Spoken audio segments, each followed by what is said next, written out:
रात के ठीक 2:01 हो रहे थे। पूरा काराकास शहर गहरी नींद में सोया हुआ था और वेनेजुएला के राष्ट्रपति अपने सबसे सुरक्षित किले में बेफिक्र लेटे हुए थे।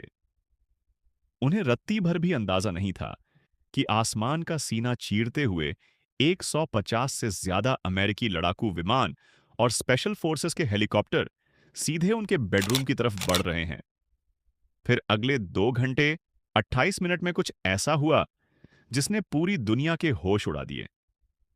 इतिहास में पहली बार एक महाशक्ति ने किसी दूसरे देश के राष्ट्रपति को उसके ही घर में घुसकर गिरफ्तार कर लिया और सीधे अमेरिकी अदालत के कटघरे में खड़ा कर दिया।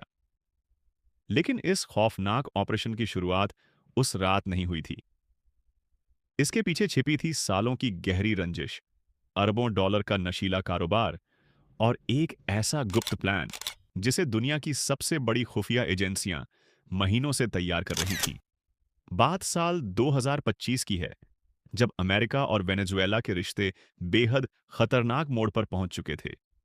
वॉशिंगटन ने वेनेजुएला के राष्ट्रपति निकोलस मादुरो पर नार्को टेररिज्म यानी ड्रग्स के जरिए आतंकवाद फैलाने का गंभीर आरोप लगाया था।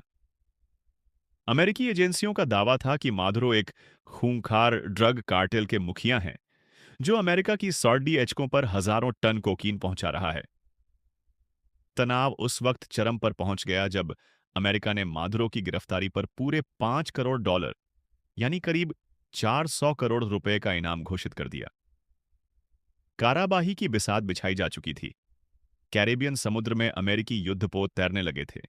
समंदर में संदिग्ध जहाजों पर मिसाइलें दागी जा रही थीं। लेकिन किसी ने सपने में भी नहीं सोचा था कि अमेरिका सीधे वेनेजुएला की राजधानी में सर्जिकल स्ट्राइक कर देगा। 3 जनवरी 2026 की उस काली रात ऑपरेशन एब्सोल्यूट रिजॉल्व की शुरुआत हुई। पूरी दुनिया नए साल के जश्न के खुमार में थी, लेकिन अमेरिकी कमान केंद्र में सन्नाटा पसरा हुआ था। रडार को चकमा देने वाले स्टील्थ विमान, F-35 जेट्स और 160वें स्पेशल ऑपरेशंस एविएशन रेजिमेंट के ब्लैक हॉक हेलीकॉप्टर खामोशी से वेनेजुएला की हवाई सीमा में दाखिल हुए। अमेरिकी साइबर कमांड ने एक ही झटके में वेनेजुएला के एयर डिफेंस सिस्टम और बिजली ग्रिड को ठप कर दिया। पूरा काराकास अंधेरे में डूब गया। इसके तुरंत बाद राजधानी के सैन्य ठिकानों पर जोरदार धमाके होने लगे। आसमान में आग के गोले उठ रहे थे और सड़कों पर चीख पुकार मच गई। वेनेजुएला की सेना को समझ ही नहीं आ रहा था कि हमला किधर से हो रहा है और निशाना कौन है। लेकिन यह पूरी गोलाबारी सिर्फ एक चकमा थी।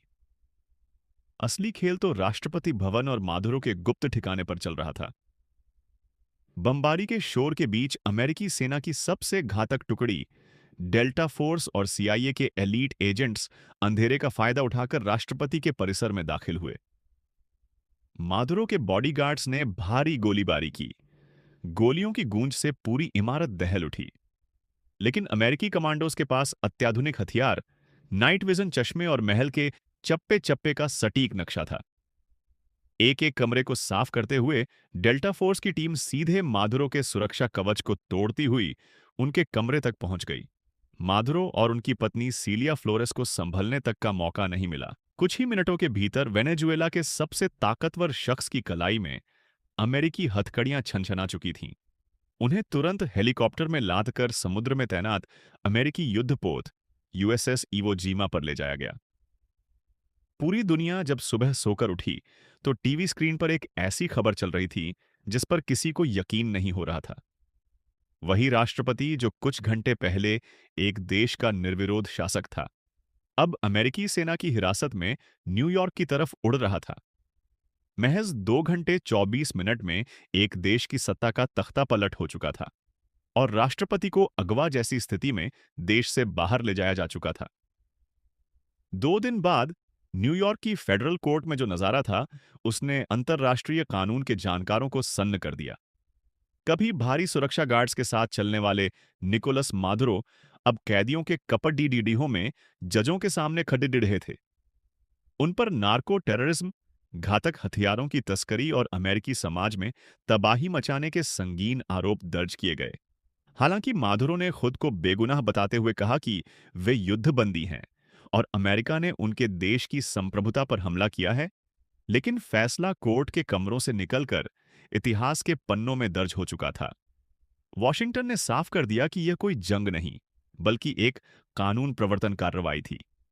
लेकिन इस दुस्साहसिक ऑपरेशन ने पूरी दुनिया के सामने ऐसे सवाल खड़े कर दिए हैं जिनका जवाब किसी के पास नहीं है। अगर कोई भी महाशक्ति रात के अंधेरे में किसी भी संप्रभु देश में घुसकर उसके राष्ट्राध्यक्ष को उठाकर ले जा सकती है, तो फिर अंतर्राष्ट्रीय नियमों और सीमाओं का क्या वजूद रह जाता है?